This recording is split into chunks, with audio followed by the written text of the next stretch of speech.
भारत की जो कथा महाभारत में शकुंतला पुत्र भरत ने शुरू की, वही कथा श्रीमद् भागवत महापुराण में जैन धर्म के प्रथम तीर्थंकर ऋषभ देव के पुत्र चक्रवर्ती राजा भरत ने शुरू की। उनके नाम पर इस देश का नाम भारत हुआ। उनके छोटे भाई थे बाहुबली, उन्होंने भरत को भी हरा दिया। बड़े भाई को हराने की तीव्र आत्मग्लानि से भर गए, मन के तीव्र वेग समाधि ला सकते हैं। संसार छोड़ दिया, वन में आकर का स्वर्ग की मुद्रा में निश्चल खड़े हो गए। हिले नहीं, शक्तिशाली योद्धा में ऐसी दृढ़ता हो सकती है। शरीर पर लताएं चढ़ गई, संसार त्याग के उस कार्य की वंदना भारत ने अपने छोटे भाई के चरणों में लौट कर की।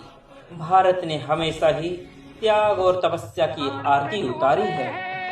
प्रभु ध्यान में डूबे हैं, इन्हें पुकारो मिलके, इन्हें पुकारो मिलके।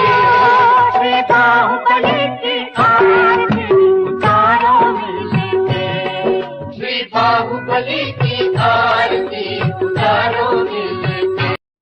जिनके नाम पर हमारे देश का नाम भारत हुआ, उन राजा भरत का बचपन कैसा था? महाभारत कहती है 6 वर्ष की अवस्था में ही वह बलवान बालक सिंहों, व्याघ्रों और बराहों को पकड़कर खींच लाता और आश्रम के समीपवर्ती वृक्षों में बांध देता। फिर वह सबका दमन करते हुए उनकी पीठ पर चढ़ जाता और क्रीड़ा करता, खेलता और कूदता, उन्हें सब और दौड़ाता और दौड़ता। हे दुष्यंत और शकुंतला के पुत्र राजा भरत, तुम कैसे पिता हो जो अपने पुत्र का अधिकार किसी और को दे दिया?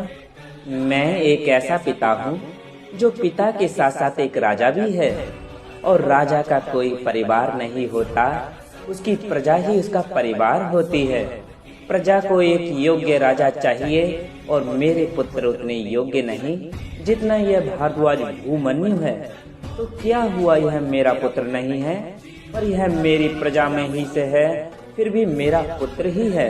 यही थे महान राजा भरत, जिनके नाम पर हमारे देश का नाम भारत हुआ।